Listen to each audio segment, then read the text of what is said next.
The President of the Republic, Nana Addo Dankwa Akufo-Addo, has assured public sector workers that government will resolve the issue of pass credit for public sector workers who retire from January 2020.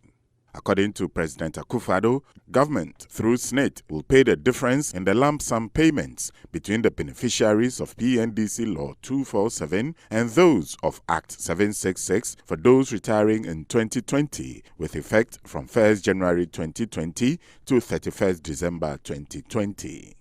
The President made this known on Tuesday when he commissioned the refurbished Hall of Trade Unions of the Trade Unions Congress in Accra.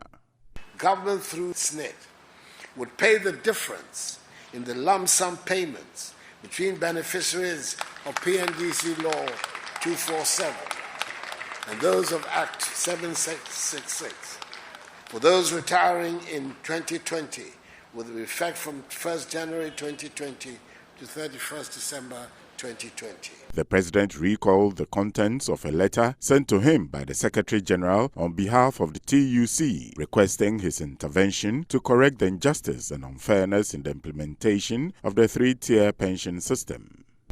I refer the matter to that outstanding public servant, the senior minister, the Honorable Yao Osafo-Mafu, who after careful studies and extensive deliberations has laid out the position of government in this matter. Touching on the refurbishment, President Akufo-Addo stated that in the run-up to the December 2016 elections, as part of the several stakeholder engagements he held, he was at the Hall of Trade Unions, where he interacted with the leadership of the TUC and outlined his vision for the transformation of the country if he was elected President of the Republic. Indeed, the state of the Hall of Trade Unions, at the time of my visit in 2016, and in the early years of my administration, would have made the likes of Pope Bibaini, Vital Quist, and their successors very sad. The Akufo-Addo government recognizes and appreciates the efforts and sacrifices the TUC has made towards the construction of the happy and prosperous Ghana we seek. That is why when government received the request from the leadership of the TUC to assist and refurbish the hall, we did not hesitate. I've been told by the Minister for Finance the government's contribution to this refurbishment was 12,700,000 cedis. The refurbished hall, he said, is a fitting and proper tribute to the memory and work of the leadership of the TUC of yesteryear and today. Leaders such as Joe Fio-Meyer, John Tetega, B.A. Bentum, A.M. Isifu, A.K. Yankee, Christiana P.J., Kwesi Edu Amankwa, and Kofi Asamoah. I'm glad to state that the relationship between government and organized labor has been one of cordiality, cooperation, and mutual respect. I continue to be reassured by the determination of organized labor and its leadership to rally behind government to create a progressive nation buoyed on by faster economic growth rates and driven by the quest for decent jobs. I have been heartened by this, and I'm determined, for as long as I remain President of the Republic, to continue even more firmly on this path of cooperation and collaboration on which we have embarked to the benefit of the working people of our country. President Akufo-Addo used the occasion to call on other political parties and stakeholders to commit to peace and stability of the nation as the country readies itself for December 7th and beyond. On the larger issue of the peace of our nation in these sensitive times, let me assure you of the wholehearted efforts that are being made by my government and I to ensure the peace and stability of the nation as we enter the home stretch of the electioneering campaign. I'm calling on all political actors and the citizenry as a whole to commit themselves to a peaceful process and to forego any resort to violence. The Inspector General of Police and the other heads of the law enforcement agencies have made abundantly clear their determination to enforce the laws of the land, including the law banning vigilantism, in an impartial, even-handed manner, without recourse to political color, to secure the peace of the nation. The Secretary General of the Trade Unions Congress, Yao Ba, recalled the genesis of the refurbishment of the headquarters when the group received the president in 2016. On 30th of October 2016, the then flag bearer of the new Patriotic Party, MPP, Nana Addo Dankwa Akufo-Addo, paid a visit to the Trade Union Hall as part of his campaign to be elected the President of the Republic of Ghana. At the time, the hall was in a very poor state, as the chairman said earlier. As newly elected leaders of the TUC, we were elected in August, about 2 months before the visit. My colleague, executive committee members, and I were very unhappy with the poor state of the hall. So we led the efforts to change the situation. Today, we are very happy and proud to welcome the President and all our special guests to a newly refurbished Trade Union Hall. For his part, the Minister of Finance, Ken Ofori-Atta, said it was amazing how a center-right party could now collaborate so effectively with the nation's labor union. We have a peaceful, cooperative environment for the state and the Republic to grow. So it was my duty to support the President and my colleague Minister to bring this building to fruition. I was reading a bit about the Trades Union, 1945, 6,000 people in Takoradi, and I was just wondering what Tetegan will be thinking now for a center-right party to be collaborating so strongly with the Trades Union. We thank God for that. Present at the occasion were the Secretary General of WETU, the Secretary General of ITUC Ghana, Kwesi Edua-Mankwa, the Board Chair of SNET, Dr. Kwame Adokufo, the Minister of Employment and Labor Relations, Ignatius Bafo-Ewa, and leaders of other trade union groups in Ghana.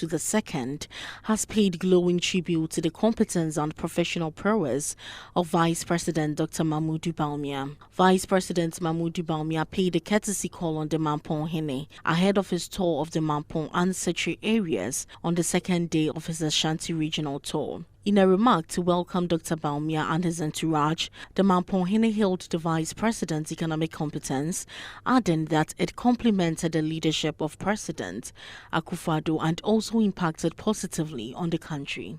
The Mampong Hene said Dr. Bawumia has proven that his entry into politics as President Akufo-Addo's running mate and now Vice President is not merely for politics, but one which is beneficial to the nation. Vice President,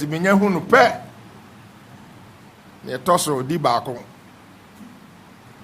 Brunise with depicted knowledge, conviction, and one field of speciality economics, Ekutano. No Kutemu ye no anymore. Nihuni debia, and Zio to Zion to Kromusicha, Memaso no Machiano. Ibi Bako, and Mia Muniake to a Dr. Vice President. Eti mbomo nsamano. Nyesa sebe politics na wodi mi amakonta President Achikwa. Wodi na chi a bibi obeka bia no. Enfaso oba ho. Abakosem wom. Nokure pa susu wom. The Vice President koso. Boadu Dasabre Oseipunsu II also commended the Akufo-Addo government for the development projects in his area and also requested for a university to be established in Mampong. Second Lady Samira Bawumia has stated that the level of development in the eastern region, especially in the Zongo communities, is not commensurate with the enormous support the National Democratic Congress enjoyed from the people of the region when they were in power. She noted that the NDC has taken the support of the people of the region for granted and they should be rejected in the December polls. The Second Lady is in the Eastern region to commence a 5-day campaign tour for the New Patriotic Party, interacting with chiefs, opinion leaders, market women, artisans, and the youth, especially those from the Zongo communities. She visited districts and communities to urge them into the fold of the New Patriotic Party to enable them win the 2020 general elections.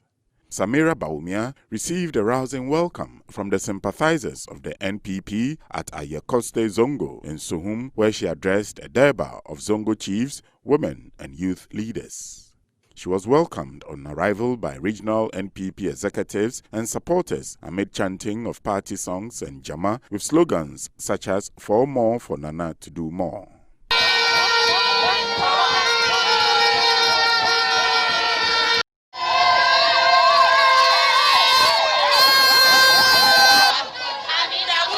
Earlier, she had paid a courtesy call on the chief of Suhum, Osaberima Ayekofi, to pay her respects and compliments.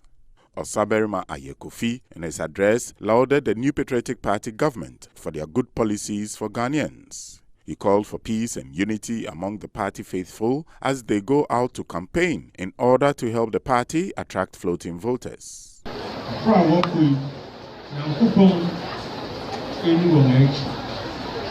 Suhum Esuyafura Suhum Abosom Suhum Kuma Nina ni wangachi na wonku wa pro na se na mena pe na nku de na ba ya won kai party ko won kai the 20%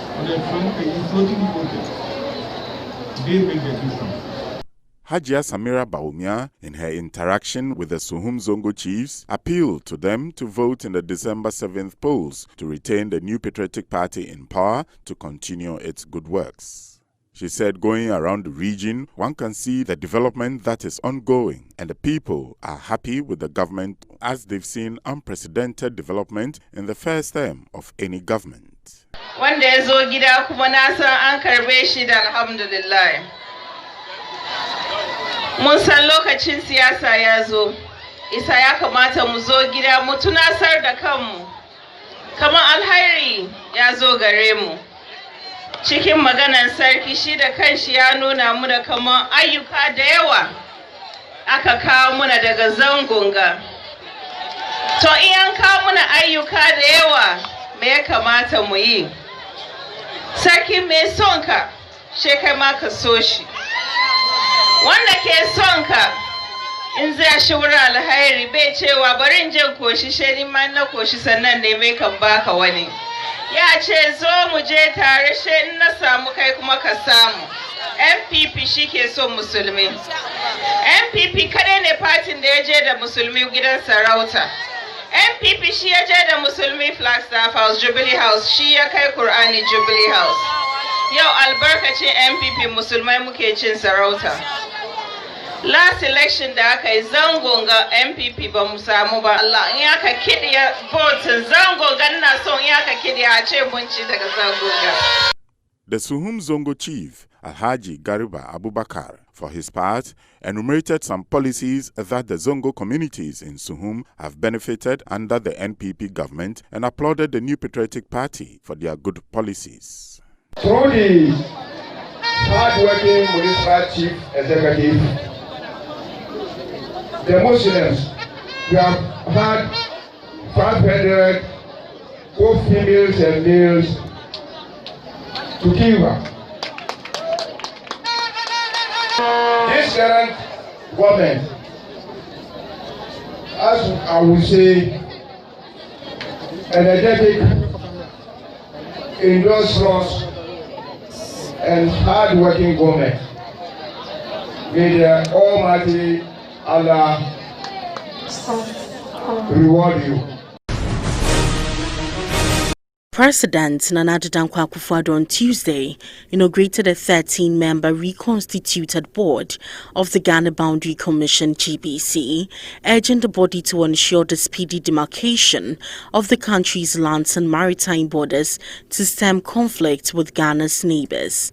Chaired by Mr. Kweku Asuma, Chairman, Minister of Lands and Natural Resources, the Commission, amongst others, is to determine and demarcate Ghana's land boundaries and delimit the country's maritime boundaries in accordance with accepted principles of international law. The Commission is to negotiate with Ghana's neighbors concerning land or maritime boundary between Ghana and that country, undertake the physical demarcation and survey of land boundaries and the delimitation of maritime boundaries. It is also to advise government on international conventions in connection with the country's borders and the signing and ratification of treaties related to land and maritime boundaries. At a short ceremony at the Jubilee House in Accra, President Akufo-Addo noted that over the course of several decades, the African continent had and still experienced a number of interstate border disputes which had serious security implications for the countries involved. Indeed, we in Ghana for 5 years were embroiled in a maritime border dispute with our western neighbor, Côte d'Ivoire, and the ripple effect on our economy was felt. The president underlined that the proper demarcation of Ghana's boundaries with its neighbors was essential for the future socio-economic development of the country. As the newly constituted board, and in accordance with Act 795, the Ghanaian people demand that you protect at all times their interests. The task ahead of you is a challenging one. It is my expectation and hope that you will be up to it. You have my full support to undertake all the measures and reforms required to enable you to succeed. The Ghana Boundary Commission came into being by an Act of Parliament, Act 795, assented in April 1970 and duly gazetted on March 26, 2020. The Act mandates the Commission, amongst others, to determine and demarcate Ghana's land boundaries and delimit the country's maritime boundaries in accordance with accepted principles of international law. President Akufo-Addo urged the board to promote a more effective management of the boundary demarcation and delimitation process and adopt international best practices during the exercise. He expressed optimism that the members of the board will deploy their expertise in the discharge of their commission's mandate. You have all been carefully chosen because of your expertise, knowledge, and accomplishments in the areas of concern. I wish you God's guidance and the best of luck. Kweku Asuma, Chairman, for his part, expressed the appreciation of the board to the president for the confidence reposed in them, saying the board would ensure that the commission functioned as the law required. He asked for the provision of the requisite logistics to enable the commission to function effectively as soon as possible. Mr. President, first of all, we say that we are very grateful to you for having appointed us to be members of this board.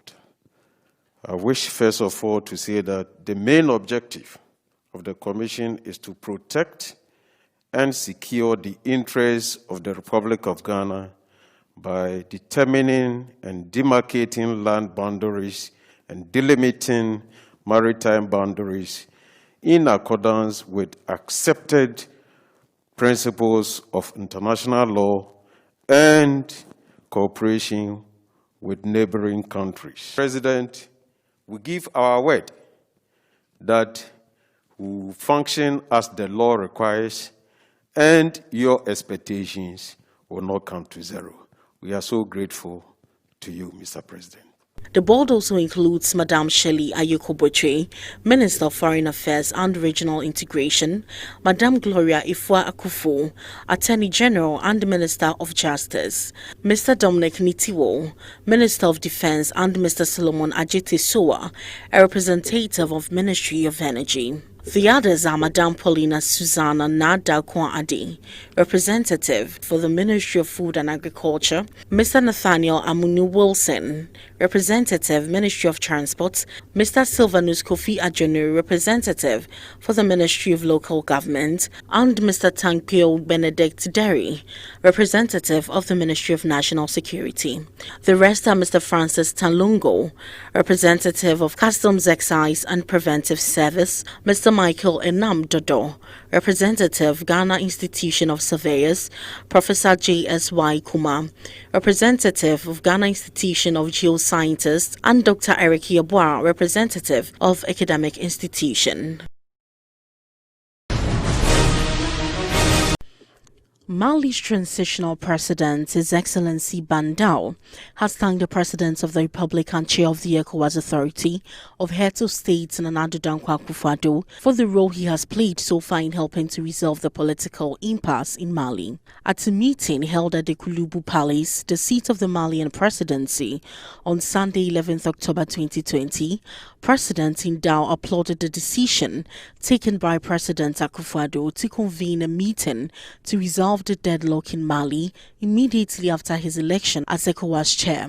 According to the interim Malian president, it is as a result of the proactiveness of President Akufo-Addo and the decisions reached at the PGRC meeting of the ECOWAS authority that resulted in the appointment of an interim president, a vice president, and a prime minister for Mali. Following this development, the ECOWAS Authority of Heads of State has also lifted the sanctions imposed on Mali in the aftermath of the military takeover in order to support the handover to civilian rule and the process of restoring full democracy to Mali. With the transition expected to last for a period of 18 months, President Ndao indicated to President Akufo-Addo that he has appointed 25 persons to steer the affairs of the country, with the objective of returning the country onto the path of multi-party democracy. On his part, President Akufo-Addo thanked the leadership of the interim government of Mali for the welcome accorded him and his delegation and for their decision to work hand in hand with ECOWAS towards returning the country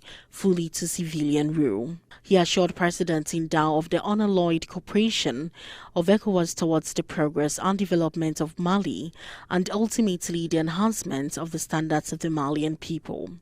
President Akufo-Addo also held private meetings with the Vice President, Colonel Assimi Goita, the Prime Minister, Mokta Wayne, after his meeting with the interim president. He also held meetings with members of the diplomatic corps, as well as members of the Guinean community residents in Mali. It will be recalled that Mr. Ndao, a retired Colonel Major and former Minister of Defense, was sworn in as President of the transition on 25th August before the Supreme Court, along with Colonel Assimi Goita, head of the junta, as Vice President.